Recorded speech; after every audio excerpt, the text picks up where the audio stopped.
You're listening to Real Investor Radio with Fuhr and Jack BeVier, where we cover advanced real estate investing topics to help you stay ahead of the curve in your real estate investing business. Hey, welcome to Real Investor Radio. I'm Fuhr, joined again by Jack BeVier, and we've got a great guest on today, Dustin Wells. We're just going to jump right into it today, Jack. Lots to talk about. A lot going on here at Dominion and in the markets. And so why don't you go ahead and introduce Dustin and we'll jump right in. Yeah, absolutely. Excited to have Dustin Wells on today. I had the pleasure of meeting Dustin about a year ago and got lucky. It was one of those like right moment, right time things. And if you just like keep yourself out there, brute force and networking, eventually something just pops up and the universe smiles on you. So I met Dustin, I think it was at an IMN conference last May through a mutual friend. And he was transitioning out of a different company. He's got decades of experience on the residential consumer mortgage side of things, particularly more recently in the non-QM side of things. And at the time, we're very interested in getting more involved with the distribution network of the residential consumer brokers in the country. I mean, there's just the horsepower.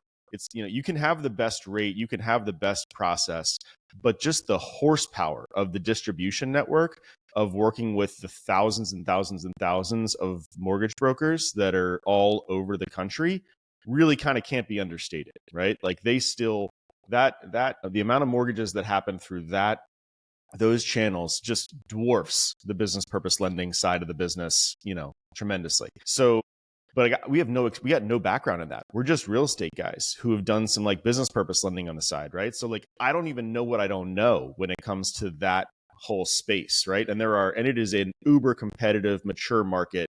So we're out there because I'm like, dude, I need some help. I need some guidance. I need someone to like show me the way of how to do this, to roll this idea, which makes a ton of sense for us, which is to roll out DSCR through that distribution network. But I don't even know where to start. And then I'm there at a cocktail party in Fort Lauderdale and get introduced to Dustin. We start chatting it up, and it's like, what I'm looking for is exactly you, and you're at a moment where you're looking to transition and looking for a new opportunity, and like the stars just align. So you've always said that the best conversations at those meetings, Jack, happen around the bar and the cocktail parties rather than in the hall where everybody is.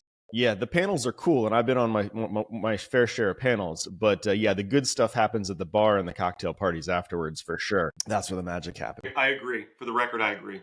Just got to get a little alcohol flowing, and everybody's happy. And dude, deals start happening. I don't know what that is. Yeah, highly correlated for some reason. They should start serving alcohol in the hall, Jack. Yeah, you know what? Do start the happy hour, the 5 o'clock somewhere, right around lunchtime. Just to get the deals going, man. So things, came together quickly, and we've been working together for about 9 months now. So I've been doing a lot of talking here. Dustin, why don't you give us your background, and we'll kick off the conversation. Yeah, welcome to the show. Man. I appreciate that, guys. And I appreciate the kind words, Jack. I agree. Couldn't agree more, actually. Timing just worked out really, really well. A great conversation. I was excited about kind of what Dominion already had going on and their real commitment to getting into the wholesale lending space in a meaningful way and utilizing really that network to deliver their not only existing products and services around investor residential, business purpose lending, but expanding into the consumer-focused area as well. All of the non-QM food groups, as I kind of have coined as I have conversation with folks, which meant licensing, technology, people, processes, all those things had to be really well thought out and laid all the foundational groundwork to put those pieces in place. That process started when I joined the company July of last year. Been a work in progress. We initially kind of went to market and deployed the product that we already were comfortable with at Dominion, and that business purpose expanded into consumer-focused products in December, January. Really have been growing our broker network ever since. And really one of those critical pieces or components to that delivery mechanism has been our technology, right? Putting in place the rails for the technology to allow those brokers that are used to working with, and I won't name them, but we'll call them some of the big boys, where it really does become a seamless interface where they take the information directly from their core system and simply with the push of a button, push it into that lender's platform for upload, entry, review, and ultimately that clear to close to get that loan done. We've put those rails in place, and that's really allowed us to kind of grow and scale relatively quickly on the wholesale side. We're currently licensed in over 30 states to offer that consumer-facing solution, and continually actively adding new states as we grow and expand. So anyone that's kind of been through the process before, we're moving at light speed, candidly. And we're looking to continue to kind of grow and scale that network and that delivery. Wholesale today, a glimpse into the future, looking to roll out a non-delegated correspondent platform around the middle of the year. Again, focused on providing those emerging mortgage banker clients, those clients that now have a warehouse facility, want to kind of grow and expand their opportunities, close loans using their own capital and their own funds, a solution that Dominion can provide for those clients as well. So again, it's been an evolution. It's been exciting. I'm certainly always exciting to join an organization that's already well established, has a great reputation, right? And then plugging that great reputation and that already well understood place in the marketplace and expanding that to a broader client base. And so, yeah, I excited to be on a part of the team, Canada. Yeah, it's been super fun. And the operations folks that you brought from your past experience have been tremendous. Like I've been like really impressed with everyone that you brought over, and just, frankly, like the pace and level of professionalism that they've brought to the organization here has been really tremendous. So I brought over some great folks. Yeah, I appreciate you mentioning that. And candidly, I've been very fortunate. So one of the things I didn't mention, because I try to share with this, is how long I've been in the business or kind of my background. So I tell folks now almost 30 years, and I almost cringe when I say that, but it's been almost 28 years I've been in mortgage lending, real estate finance, in all aspects of it, right? Whether it be conventional agency, non-QM, Fannie, Freddie, taking lenders to get their Ginnie ticket for FHA, you name it, I've done all those things, and been fortunate to really build a core team, especially operationally, that I've been able to transition with me to this organization. And it's really allowed for a much quicker ramp. And so I agree, operationally, our head of operations, our head of capital markets, one of our lead underwriters, some real key critical pieces that are necessary when you talk about those foundational, kind of keystones to kind of building out and scaling a larger organization. I've been very fortunate to be able to kind of, plug those folks in. And they also cringe because they've worked with me now for over 10 years, and so we all kind of date ourselves how long we go back in this business. My head of operations been in the business for 26 years. So again, kind of a storied history in residential real estate finance. Jack, when you had this idea for the past 20 years, you and Fred have always lent sort of direct to the business borrower, right? When you had this idea, break it down for us, like, what's the real opportunity here going out to the broker network from a wholesale standpoint, and then maybe outline some of the challenges of doing that? Yeah, sure. Well, so like when DSCR kind of hit the scene, it was originally back in 2017, 18, but it really got steam in late 20 when rates became more competitive than banks. That's when we recognized that, like, hey, the business purpose lending space, banks we're taking market share away from the banks here, right? Like the pie is growing for us because the pie over there is shrinking. And I think that trend has continued. That was the original thesis, is just that, hey, DSCR is a product that's here to stay, and it's going to continuously be competitive with bank rate cost of capital because the securitization market had matured to that point. But then we saw, so like in 21, 22, we're doing a bunch of DSCR, but we still see, and I started getting educated on like the broader DSCR market. And especially in 23 and 24, when the bank bid and the securitization bid weren't nearly as good as the insurance companies. But we had figured that out. And so we were working directly with the insurance companies. And yet still, when I'd go to industry rags and see how much DSCR originations were happening, what we were doing and what the business purpose lending originators were doing was a fraction of the total DSCR market being originated, even though their rates were worse, right? Like all the paper in 23 and 24 that ended up in the securitization market was a point. It was like, 75 to 150 basis points of rate higher than the paper we were writing and selling to insurance companies. But it was still getting written, right? Like there were consumers out there that were still taking, 8% rates when we were writing sevens, and 7.5% rates when we were writing 6.5% rates. And that, those deals were still getting done. But to our investor market client who is like, a professional real estate investor, and therefore is like, will shop us around and like, we need to be a pricing leader in order to be competitive there.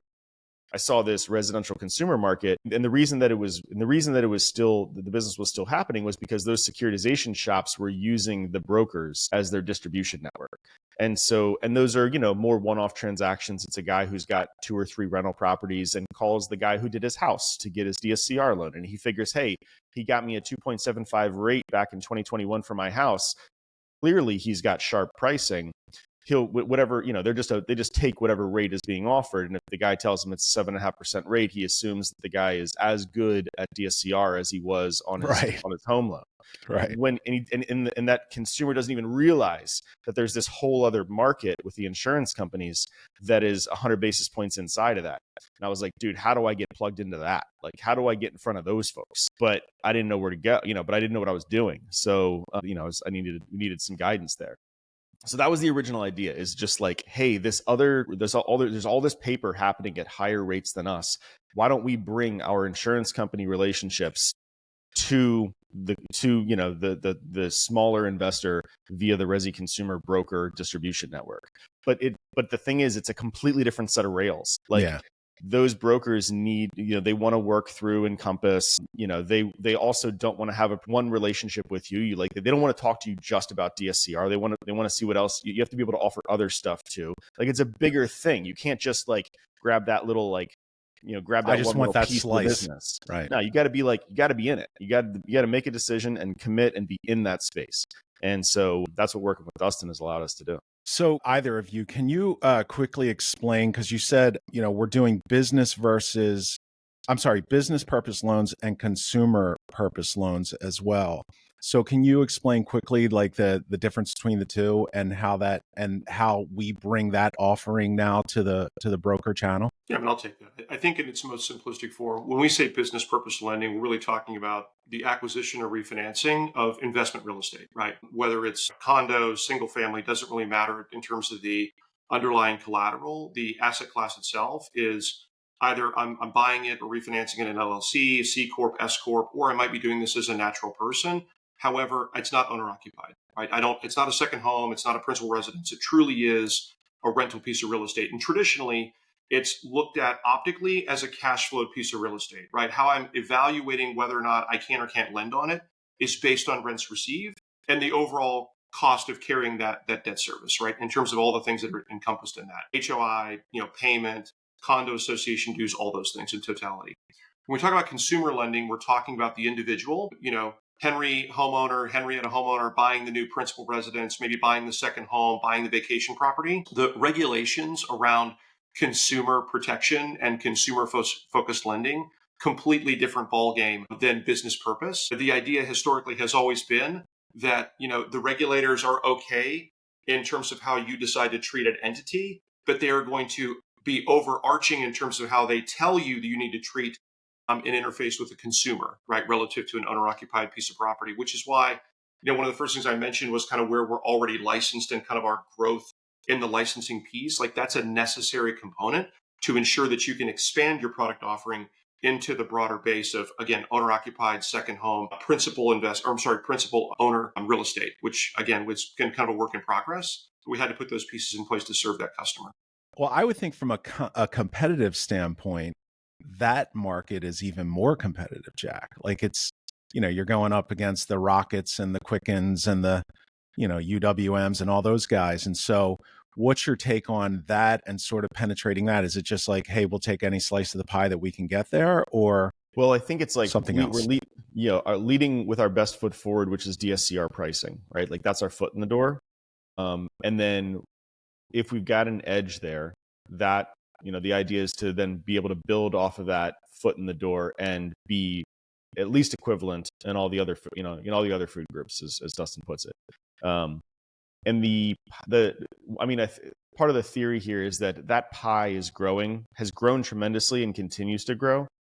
Dustin, you want to give some commentary on just like why non-QM right now? Because we really also feel like that it is very much a moment and going to be a continuing trend that the non-QM side of mortgage continues to continues to increase. Yeah, absolutely. I think two things to note. One, why wholesale in terms of the expansion? Why now? And I think it's worth commenting on that we've not seen this level of broker origination in overall real estate finance since the economic meltdown in '08. So when you're looking at, where are the loans being originated, where are the customers interfacing with to get the financing they need to buy the properties that they want to acquire, 1 in 3 goes to a mortgage broker. I mean, 1 in 3 customers today is going to a residential mortgage broker to get the financing that they're looking for. Back to Jack's earlier comment, some of those are going to that same broker that helped them on the one transaction. Optically, they don't realize something else is out there that's different. They go back to that same broker and they're getting that coupon or that rate that's 100 basis points, maybe higher than they could have gotten somewhere else. So us being able to plug into that broker base with our exceptional execution is ultimately helping the consumer as well, because now when they go back to that broker for that other product, now they're tapped into Dominion and we can deliver that same coupon, that same rate, that same exceptional service that we're currently delivering to our consumer direct customer base, now to our broker base that our customer can access through those brokers. To the comment or question about why non-QM and why now, it continues to expand as two things happen. One, agency rates continue to stay exceptionally high, not historically high, but when you take a recent cashback relative to where Fannie and Freddie were, also relative to some of the adjustments Fannie and Freddie have made around, some of their loan level price adjustments for second homes and investment properties, it makes it even more unattractive to utilize that mechanism for financing. And you have a lot broader customer base, gig workers, people working multiple jobs, folks that are doing Uber Eats in the evening, but they have their W-2 job during the day. The idea of non-QM only being for the either serial investment entrepreneur or the high net worth, self-employed customer is slowly kind of going by the wayside. You have a lot of customers now that because they have all these different income and revenue streams, they can't really fit that really nice, neat, conventional, traditional agency box when it comes to financing. And they need something more esoteric. They need something that allows them to utilize, cash flow in their bank account or their 1099 at face value, not some vastly reduced on paper tax return where they've been rather understandably creative in write-offs to help their overall tax burden. And so that's why we've continued to see kind of this migration to the more esoteric non-QM space, because the customer demand is there because they need it. And the customers that need it continues to expand, it seems like every year, right, with more and more folks taking on some of these other occupations. So I would also I'm sorry, Craig, just real quick.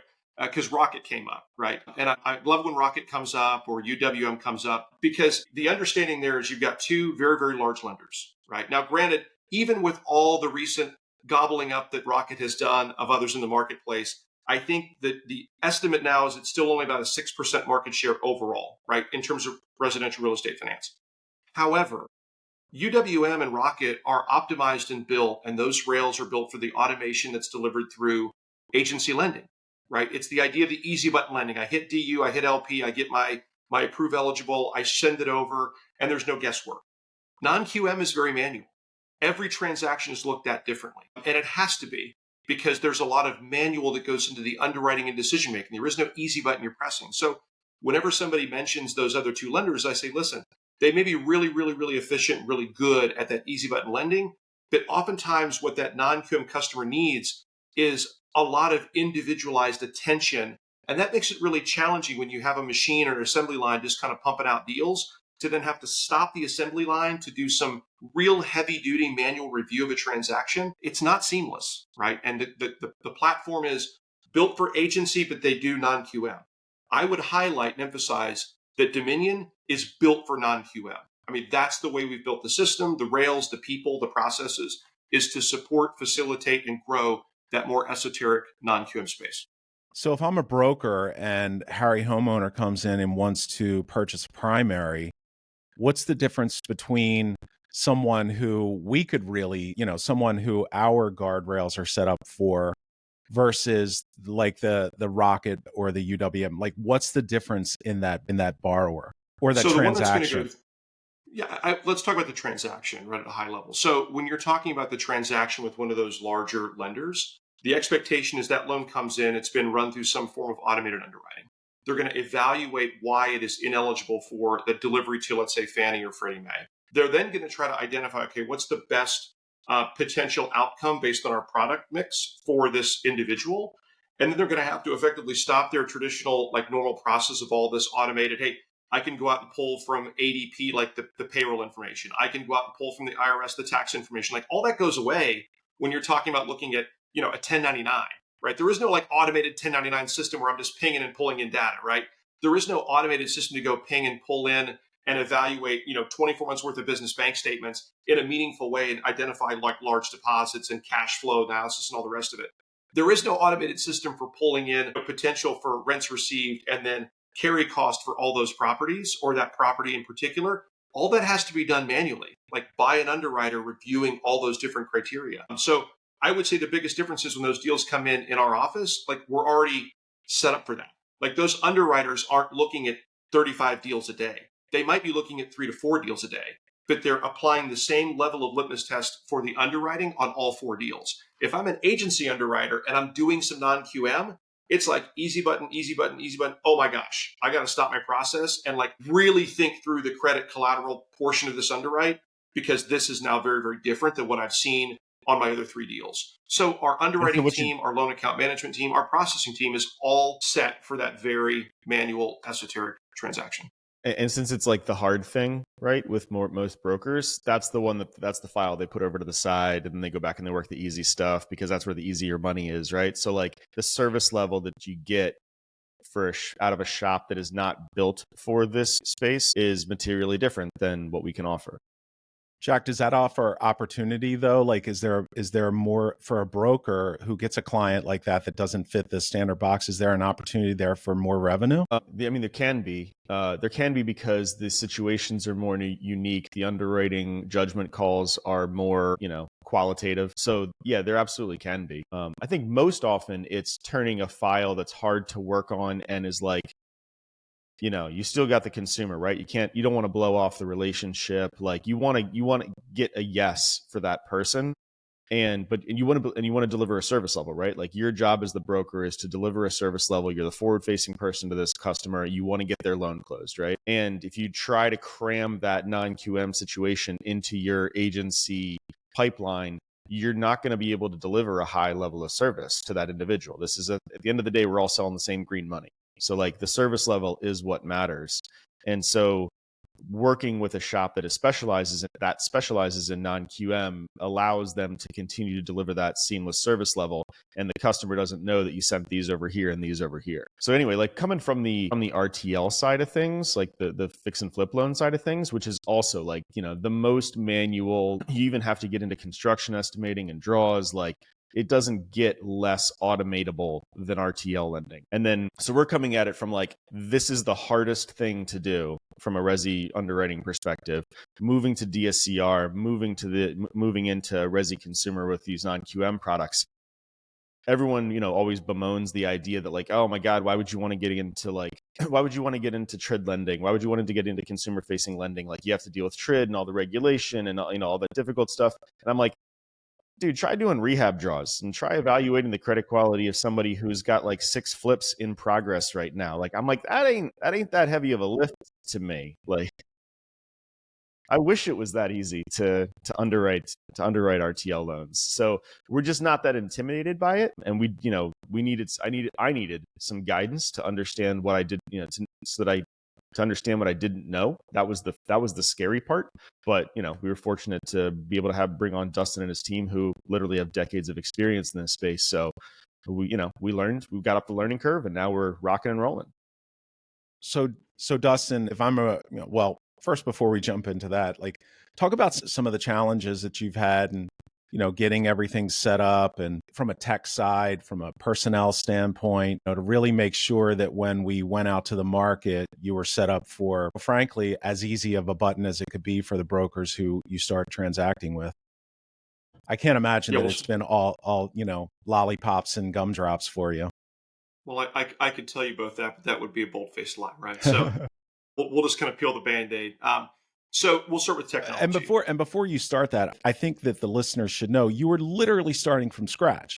Literally scratch. Obviously, Dominion and the wide, birth of experience that we have in lending, but you were setting up a shop literally from scratch. So yeah, talk about that. Yeah, so we'll kind of start with technology. I think that was what you had mentioned first before kind of the people was the platform itself. There admittedly isn't a out of the box solution for non-QM lending, There nor is really there is an no. out of the box solution for business purpose lending. Uh, You mean to tell? Hold on. You mean to tell me that Salesforce is not really set up for non-QM lending? Is that what you're saying? I'm, Nor is I'm it. gonna I'm gonna reserve my comments about Salesforce is a phenomenal CRM, and that's I'm gonna leave it at that. So when I joined the organization on the BPL side, Salesforce. It's funny you mentioned that was kind of being utilized for the workflow process, right? The Mm-hmm. manufacturing of the transaction. In the residential lending space, there are certain things you have to have. I have to have a portal for the broker to be able to interface with me. I have to have a mechanism where a broker can take something, certainly a residential broker, from their Calix system, their mortgage dashboard, their Encompass, their lending pad, and plug it into my system with a one click, right? I take my data that I've already created electronically, I press a button, and it seamlessly imports into my lender's platform, right? I have to have Rails built where when somebody goes out, I'm not asking for TRID related items on business purpose loans and vice versa. When they deliver to me a TRID loan, owner occupied, second home, primary, I'm asking the right questions and I'm triggering the right disclosures and the right workflow and the right process flow. And so you've got to be very mindful about either not overcomplicating things on BPL or not undercomplicating things on consumer residential, right? Because TRID is not overly complex as long as you follow the rules. Right? The problems start when you don't follow the rules, and then you start having real challenges, right? Whether it's saleability of loans, challenges with state reviews and audits and exams, on and on and on, right?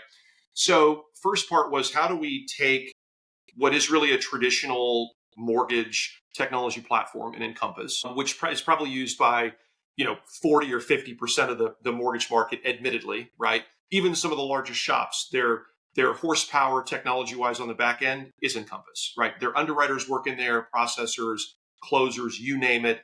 Disclosures are sent out of that system. And that's the system really that the broker plugs into on the front end. Our platform is Podium, where they're doing their upload. So that was about a 120, 180 day, about 5 to 6 month build of just that, right? So initially it was kind of a manual upload delivery, Dropbox, for the customers. Obviously, we were very mindful of scaling very small in the beginning. We were working with a couple of smaller brokers. Some of them were more business purpose, obviously only focused. Really, they all work because they didn't have all the other pieces in place to facilitate TRID. Mm-hmm. And so it took us until December, right, to deliver a technology that allowed for not only the interface to be what we needed, but for Dominion to be comfortable, myself included, that what we could deliver to them was compliant, right? That was not going to get either the broker or Dominion in an uncomfortable spot relative to workflow disclosures and the necessary steps we had to follow to ensure overall compliance, right? Can I stop you right So there? So I know that Jack has a very long view of most things, but I also know that he demands results. Jack, how did that feel for 180 days of just sort of like, yeah, we're just setting up, man. We're just, we're just that couldn't Yeah, feel great. yeah. I mean, it's an investment. It's an investment in a new company, right? Yeah. Essentially. But we had, I don't know, it just felt like all the pieces made sense. Like we had the capital markets relationships, we had the balance sheet, we already had licensing largely in place. So a lot of the things that are like big gating issues, were we knew we already had those. And then I mean, frankly, I was just impressed by the quality of people that Dustin brought in around him from an operations side, and just got the confidence that that they were going to be able to execute, and then they did. They've literally done it before multiple times. It's kind of like the guy who makes bourbon, he makes it and then he's got to wait like 6 years to till he's got something that he can actually sell. And frankly, doesn't even know whether or not in 6 years it's going to be of any, it's going to taste good. Yeah. So we've got the tech stack, right? And, help me if we missed anything. And then talk about like some of the personnel that you knew, as well as guys and gals who you brought on board, who are going to make it a seamless transition for you to scale. So again, once we had the technology built out, and a mindful approach to both BPL and consumer. We have each of those funnels built out separately for our broker customers. So if they only want to upload a BPL transaction from here going forward, they can do that. If they want to do both consumer and BPL, we can do that. If they only want to deliver consumer, we have rails for that as well. And we actually have separate broker packets. So if you only want to be set up as a business purpose only broker with Dominion, we don't require you to execute an agreement that obligates you to all the TRID requirements and language and all those diligence pieces. So we have two separate, again, it's a completely separate bifurcated platform and wholesale, one for just BPL if that's all you want to deliver, and then one for all of it if you want to include consumers. So that's really the technology side of things. That's great. On the people side, again, very fortunate. My head of operations, who also is really the backbone that supports the build out of our technology and how we deliver that technology out to our customers, has been with me for 11 years. So she joined, I brought her on board shortly after I joined the organization. She got right to work on kind of building out, with me, the technology, the workflow, the process. She's done it before. We used some vendor relationships that have been phenomenal for us in the past. We plugged those in as well to kind of help speed up how quickly we're able to deploy the solution. I know 5 or 6 months doesn't sound fast, but I'm just telling you, in terms of building a platform for delivery in terms of a tech stack, it's pretty quick, right? So we got that done relatively quickly. And then, she's been fortunate that she's got some folks that she's worked with for a while that have really got a strong either underwriting, disclosure, processing kind of workflow background that she was able to bring over to Dominion. So again, I alluded to this a little bit earlier, but our quasi head of underwriting, seasoned individual, been an underwriter for 12 years, has been focused really in non-QM for the last 4 or 5 of those years. And so this isn't like a new, hey, I'm going from, government lending into non-QM because it sounds really neat. He's been in that esoteric space for half a decade, right?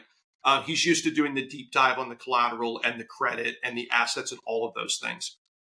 On the secondary capital market side, investor reporting side, the gentleman that I brought into the company has, again, worked with me for 11 years as well, actually going on 12 years. And he already had a lot of those relationships with some of the buyers and the capital partners on the non-QM side, some of the life co companies, some of the large buyers in the space. And then just some of the investors that you want to ensure that you are at least aligning with industry parity in terms of what your products look like. So if we can deliver exceptional service and exceptional execution, and there's not somebody coming to another lender that can't come to us because we don't offer a specific product, I mean, we'll continue to scale this business and we'll continue to win. So I'd say, again, that's kind of the tech piece and then the people piece. And then all of it kind of coming together. The sales side, as with every business, right, is mission critical. And that's been focused on trying to identify, individuals that, again, have a current background in non-QM, current background in wholesale, and are looking for opportunity. And I would say if there's one word when I think about Dominion Wholesale, opportunity comes like top of mind. Because as I'm talking to people, what I'm finding is, let's kind of take a quick, I guess we'll go backwards a little bit, like 7, 8 years ago, non-QM DSCR, not really well known. There weren't a lot of lenders in the space, which means there wasn't a lot of saturation or concentration in the space. So getting into it back then in sales, you weren't at a lender that had 100 other AEs, right, selling the same thing. What I'm finding now as I talk to people having meaningful conversation is they're looking for transition because some of these, again, mid-sized, larger lenders have just saturated respective markets with just a ton of salespeople. And it's hard for them to continue to grow and gain even more market share. And so, again, opportunity here at Dominion is that we don't have those same limitations and restrictions, right? These are national account executive positions. They can lend to their brokers across the country. And so we have a ton of opportunity with available brokerages as well. You want to talk about Donna? I'm kind of excited about that. I'm incredibly excited about Donna. Donna, not a human, although my hope is to make it as close to that level of interaction as possible. Donna is our new AI chatbot that we just deployed on Dominion Financial Wholesale. Couldn't be more than 2-3 weeks ago. We do have it in beta testing. Obviously, we're continuing to refine all of the things that Donna is able to provide solutions for. When you go to the website, Donna pops up automatically now, and you can ask Donna anything. Whether it's guideline related, is it scenario related, is it product related? Does Dominion Wholesale offer DSCR loans? Does Dominion offer cross-collateral financing? What are the requirements for an investor cash out transaction on a condo. I mean, you name it, throw that in to the chat box, and you'll be floored with how detailed a response you get back. The focus is trying to allow our customers to receive feedback that they can take action on in real time. We've got a few brokers that are in the foreign national space, and they've got LOs around the globe, not across the country, around the globe. And so we don't have anybody on call at 2 a.m. to facilitate calls coming in from, a country outside of the US, but Donna is always on call, right? So allowing that level of functionality, let's say it's a broker LO working late on the East Coast. And again, everyone, hopefully has gone home, let's say by 10 o'clock, 9 o'clock, whatever it is, right? Donna's still there. Donna's accessible. Donna's available. And as long as we provide the necessary intel for Donna to provide the necessary intel for our customers to be able to take action, they could take that and then register and submit a loan without really needing anybody else to quarterback that process, as long as they had certainty. What we hear from our brokers and LOs is we want certainty. Certainty when I send the loan and you're going to close it. Certainty when you say you can do something that you can. Certainty around execution, whether it be rates or premium price. So if Donna can provide certainty relative to the output she's giving that broker customer to the questions being asked, then they can take that to the bank and they can take action on that, right? And so that's really been the goal. I'm not going to steal Jack's thunder. I'm sure he wants to probably comment about the internal resources that we have. This is not vendor created. This is all homegrown in terms of our AI, which has just been phenomenal. So I'll pause there because Jack may want to share some of that homegrown AI. Well, before you jump in, Jack, I get two questions because we've talked on the podcast at length about Jack's vision for Dominion and frankly for the industry, sort of as an early adopter to AI. First question, though, more snarky than others. Did we focus group Donna as the name, or did we just come up with, was Karen not available, or would she have been a little too snarky? So I named Donna. I'll own that. Nothing too crazy. Dominion, Donna, it just seemed natural. I'm sorry. I just, I liked it. I had an executive admin at a prior bank. Her name was Donna. She was like one of my best admins. And so I was like, listen, it makes sense, right? So that's how we got to that. And in terms of the look and feel, I got with our AI team and I just said, I want Donna to look inviting, educated, and boom, they created that image. They sent it back to me. Now, Donna's supposed to have like a green blazer on. Again, kind of the look and feel and theme of Dominion, right? Yes. But I think based on where they've kind of cropped the picture, I don't think you can really appreciate the green blazer and how it's really on brand with our Dominion green. It's hard to do the green screen chromo when she's wearing the green jacket. Jack, it's a couple of things. I've had a chance to play around with Harvey, the one that we use on the retail side. And I have to say, from a sort of an emerging technology standpoint, I'm extremely impressed with it. I'd love to hear from you, your vision for what the automated AI responders on the websites will be within 6 months to 12 months from now, and sort of what you feel like. How do you feel about the execution of it so far? Yeah. I'm very excited about the idea, just the idea of where AI is going in general. And I really think that I think there's a lot of people who are waiting for a vendor to come up and create a solution that you can bolt on. And I just don't think it's going to happen like that. Like, I don't either. The technology is frankly not hard enough for. You don't need to, I guess, is my number one, is you don't need to wait for that. We're not writing code. We're not writing code in-house here to create these tools. We're using sets of tools that exist that are low code and no code options. But as a result, I think what's going to happen is that industry professionals are going to be the ones that create these tools for their companies and for their use cases. Because they're so industry specific. And because they're so data and workflow specific.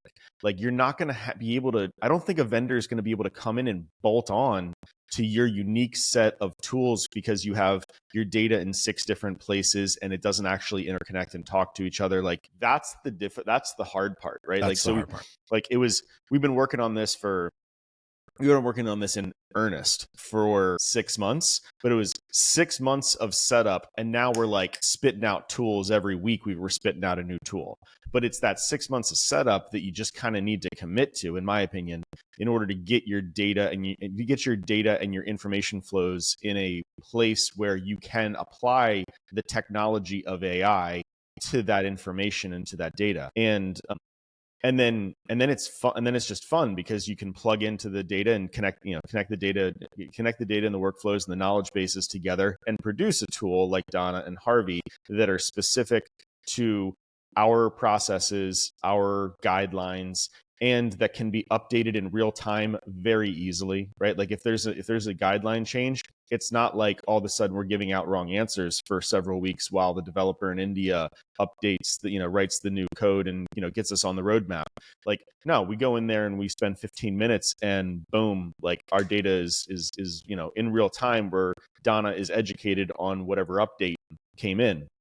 It's also really cool because they both have like personalities, right? So you can make it so that it's not like you don't feel like you're talking to a machine. We can actually tune the personality to the customer service level, to the face that we want to present to the world, and that's a fun opportunity as well. We're very much considering that AI is something that we need to have as a core competency in-house. We're not going to rely on third-party vendors. And frankly, I think that in 5 years, all of us are going to be forced to do this. Like this is pre-internet, this is 1995. And like in 5 years, we all just need to like suck it up and learn this stuff, because those that don't, I think, are going to be left behind quickly. So anyway, so we've made a real commitment as a company to making this a core skill set in-house. And now we're putting stuff on the street, and it's fun. And I think that we're going to be able to continue to do more and more. I know our team right now is working on voice. There's lots of different ideas of like with the best applications of voice and the models more recently. It's also cool because like as the technology is improving, we're like, oh, like we're getting to inflection points in the technology. Yes.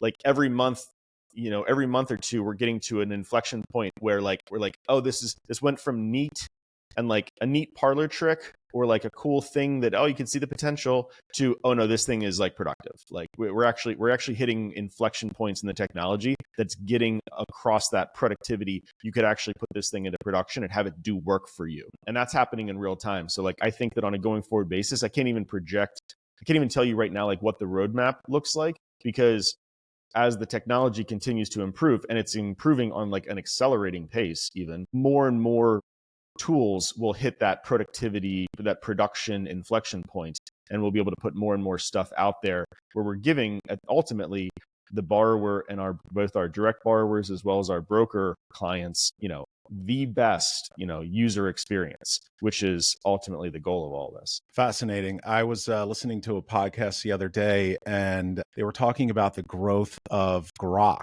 which is Elon Musk's X platform for AI. And it was a Glenn Beck interview. And so he was basically having a conversation with Grok. And he talked about sort of how AI is sort of quantum leap growing. And he talked about like if the lifespan of a human is, like measured in years, and you can expect their knowledge to grow over time, what is your lifespan, Grok, and how is your knowledge growing? And I don't remember the exact thing because I don't have a memory like Jack BeVier, but essentially the output was, I'm about 15 years right now, if I'm thinking in terms of life, but my knowledge is growing every 12 hours. Every 12 hours, it gains like, it's still 15, but it's gaining the knowledge as if it was like another 25 years in 12 hours. And then he talked about when the quantum trips and quantum computer really comes out. And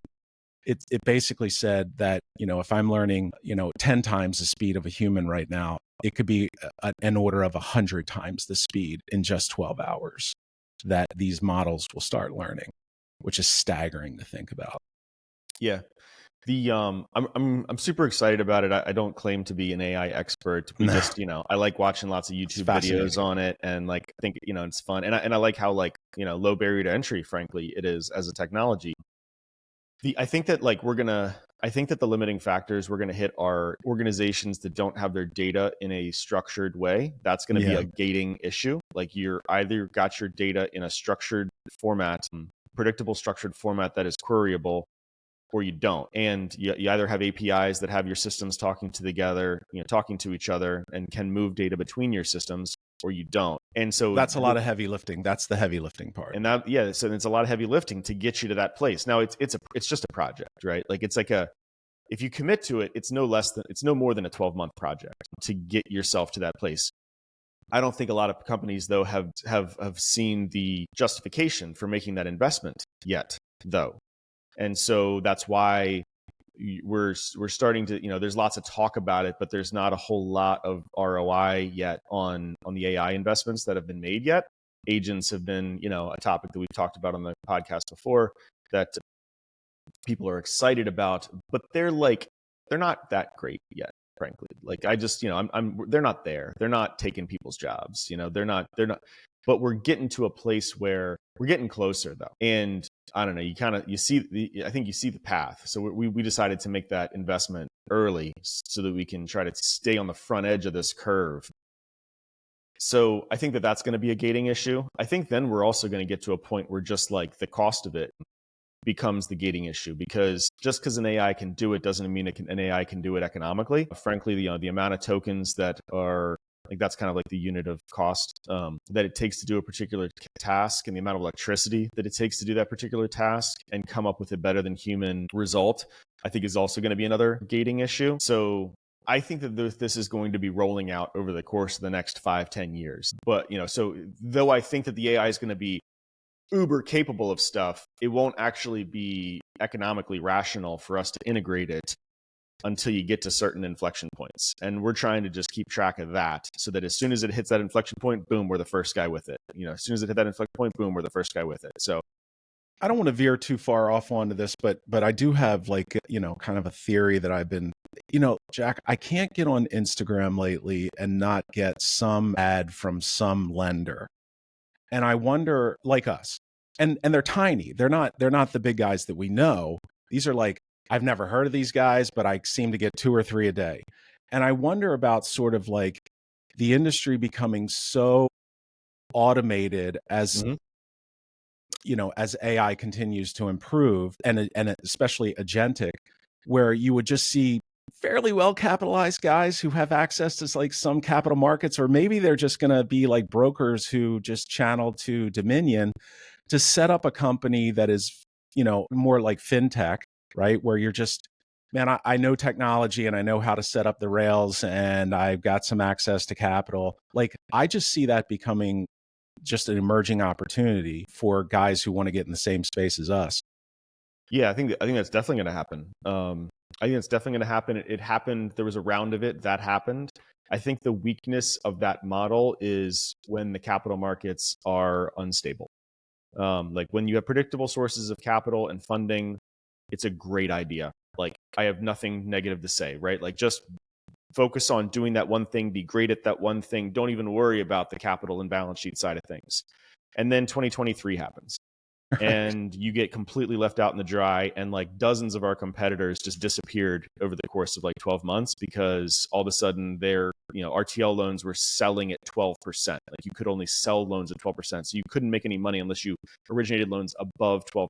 And who was borrowing at 12 and 3? Who was a high credit quality borrower, right? And so those models just evaporated.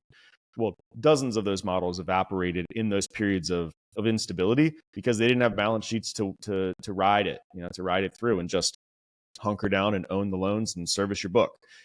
So I've in a moment of, in good times, I think it's a great idea. It's really interesting. I don't, however, think that you can be a lender without building a balance sheet and endure. And there's just there's nothing about the world that, there's nothing about what I think about what's going to happen over the course of the next 30 years that makes me think that it's going to be just stable. Like, things are changing faster and faster and faster, and we're still humans. And so we're still going to do stupid shit and create financial markets instability And so without a balance sheet, I just don't think you're going to make it through that roll. You're not going to make it, to the end of that roller coaster ride. Dustin, let's talk about, let's talk to the brokers, right? Let's talk to your clients right now, folks who are going to call you, or go to the website. Let's talk first, business purpose. What's their experience like? Maybe they're not so well versed in the products. Maybe they are, and they're looking for a new relationship. Why would they turn to Dominion at this point? And then what's that experience going to look like, top of funnel, all the way to sort of, to doing the first loan and hopefully many more? Yeah, I'd say first thing in terms of top of funnel is that we have a platform and a mousetrap built for either the business purpose broker or the residential broker. And that's really something that we were very mindful of because we've worked with both sides of the broker fence, so to speak. And when you take a non-residential broker and you tell them that they need to upload a MISMO file or a Fannie 3.2, they're like, we don't have that. What are you talking about? Like that we do a paper application. I've done a business purpose short form for 20 years. I'm not going to change the way that I do my business to work with you guys. And so I'm sorry, I'm not going to go in and key stuff in, right? So we take that heavy lift, we take that burden. So we've got brokers today that are focused on business purpose. They might have a Department of Real Estate license or an estate that doesn't require a license. They don't have an NMLS license. And they can take their business purpose application.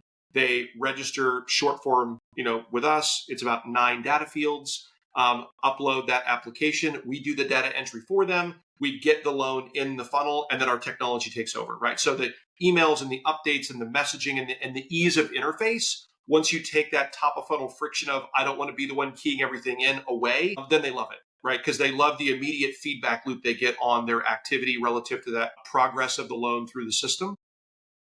I would also say that one of the benefits that we provide is processing. A lot of our peers don't facilitate that. They don't offer that. So there is a charge. We collect that at closing, but it's only $350. And so if you're a smaller broker shop that doesn't have a lending assistant and a processor and a huge team, you can choose to have us process your transactions, and we'll do that. We will order the appraisal, open title, take care of the HOI. We'll do all those things. We simply won't interface with your customer because it's your relationship, right? So we give you the updates, we provide the information, we take the information that's provided, we review those items, clear those conditions. The only thing that you have to do is talk to your customer, which you're already doing, right? And so I think that's a huge win for those brokers. I would also say that relative to the workflow and the process, a lot of those brokers, they certainly don't want a loan estimate. Some of them don't want a GFE. They want an LOI.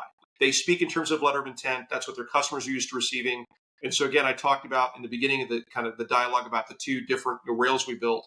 So we can provide the letter of intent, right? Because that's what their customer and that broker is used to seeing. So we have that all built out. On the residential side, why Dominion? It's ease of interface. It really is, right? A lot of our contemporaries in the space don't have the same level of functionality in terms of workflow management, immediate feedback, accessibility to staff and individuals. I hear this a lot. Can I talk to the underwriter? If I have a question, who can I get a hold of, right? And at the end of the day, we're a smaller, more nimble organization, and we're hyper-focused on client experience. And that client for us is our broker client and the loan officers that work for those brokers. So I talk to brokers throughout the day. Our head of operations interface with brokers throughout the day. Our underwriters will actually get on the phone and talk with brokers around conditions or items or questions throughout the day.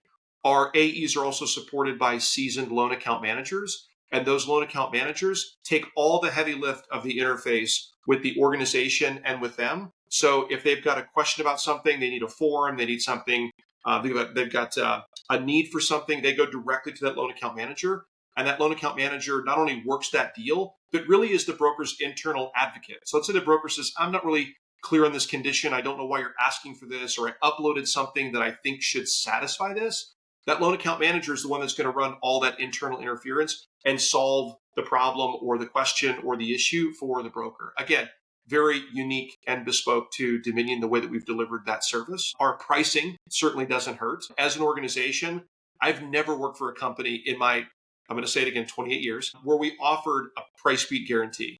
So to tell our broker customer in this really challenging market right now that they can come to us with a 1-to-4 SFR DSCR transaction and we will beat the price of the competitor is a phenomenal advantage, right? I mean, every little additional, bit of premium that can be generated is either helping that broker grow their business, or ultimately, if they decide to deliver that back to the customer, might be helping them drive the rate lower for their borrower. So that's a huge advantage. Let me just let me put a pin in that right now, because that's something that I frankly am always amazed when I speak to Jack about that. When we say price beat guarantee, frankly, it can seem a little, used car salesy, marketing tactic or whatever, but it's a competitive market, especially on the retail side as well. And I've never, not once, and we get price beat guarantee. Jack can speak to this. We get quotes sent to us from borrowers all day long, that we're slightly off maybe on the rate, and maybe our fees are always going to be the lowest. I've never seen anybody charge less fees for underwriting and processing legal docs than Dominion. Frankly, by 1.5 times, sometimes 2 to 3 times in fees. But I've never once had Jack say no. And so I know that for a fact we're very, very serious about gaining the business and hopefully developing the relationship. Jack, maybe you want to speak to that, Yeah. I mean, we're going after the professional real estate investor, and we're going after the most active brokers, right? We want folks who are bringing in volume, and the service level is table stakes, right? It must be excellent. But so true. But it's very difficult to distinguish yourself on service other than it must be excellent. You must pick up the phone, you must communicate clearly and do what you say you're going to do, right? We also consider that table stakes at this point. It's a very competitive market. So we think that we've built a machine that can be competitive in such a mature market. Frankly, one, because we've built the balance sheet over a long period of time such that we can go direct to the best buyers in the market. We remain independent such that we can survey the entire market and understand every single day who is the best bid for a particular scenario. So we know that we're matching the scenario with the most efficient execution. And then we're a privately held company. So I don't have some like hedge fund or stock market analyst telling me that my margins need to be somewhere. It's just us. And it's fun. We like to win. And, we've made a commitment to taking, there should be no reason as a result, if we put all those tools in place, all those pieces in place, how could someone beat us on price? And just, we've taken out all of the reasons that someone could beat us on price other than just how much we want to make. Right. And so we're willing to do it for less. If someone, we think that we think that the quotes that we're putting out are already best in market.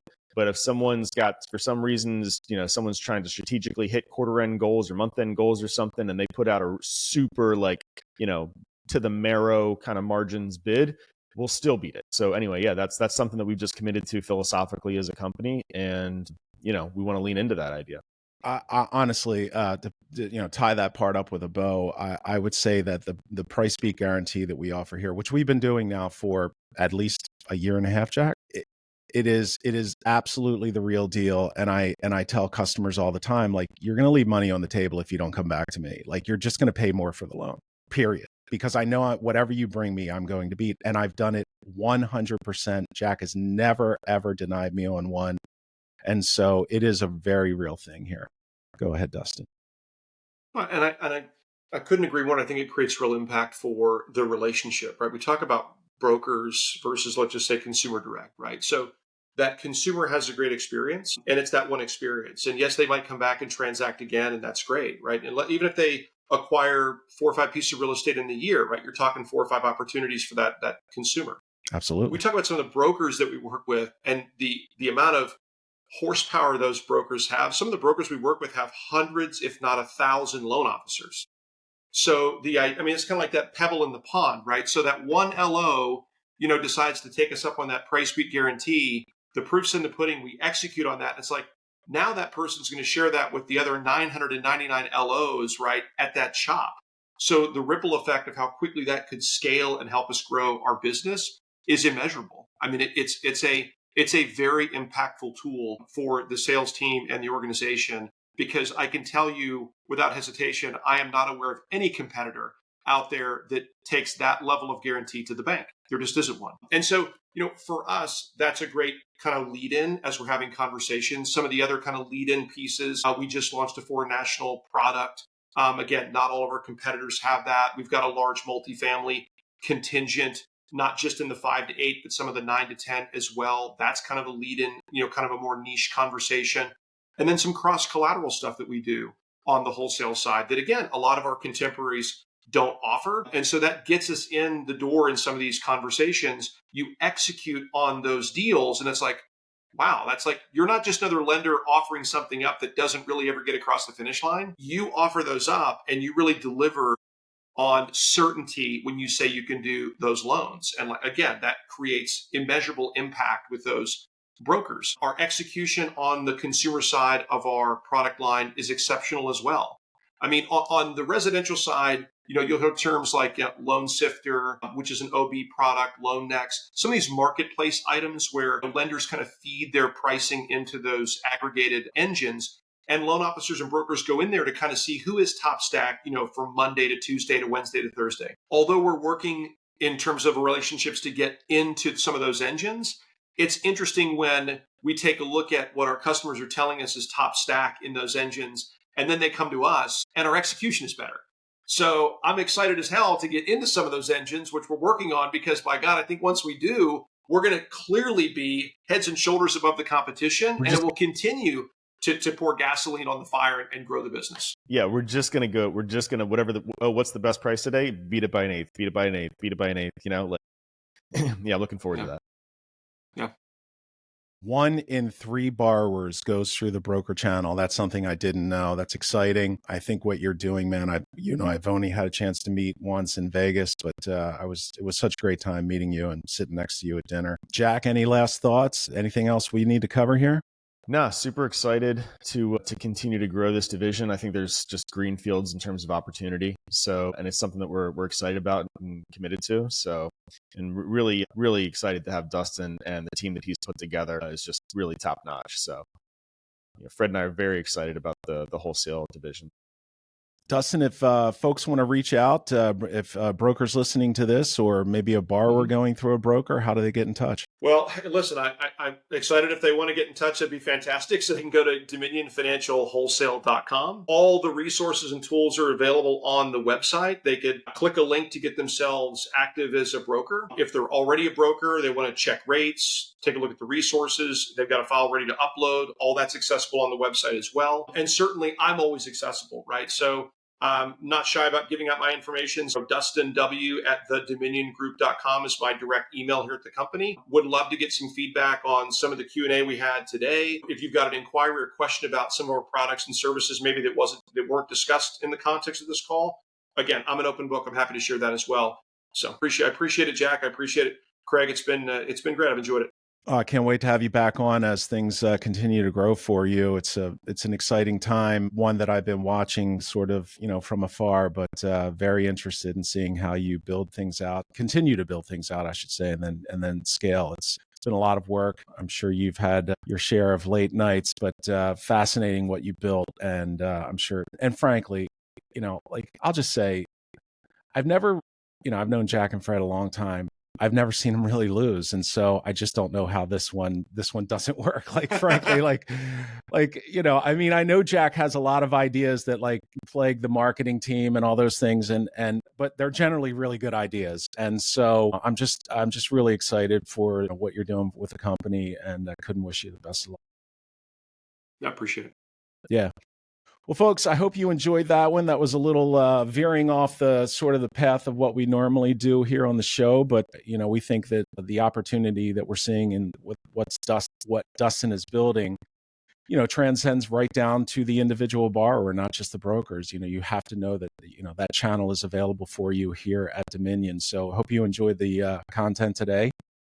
Leave your thoughts and comments. I promise I'll start looking at them. And we'll be glad to reply. And please, if you're interested, reach out to Dustin at, give us the website one more time, Dustin. DominionFinancialWholesale.com. That's the show for today. We'll see you on the next one.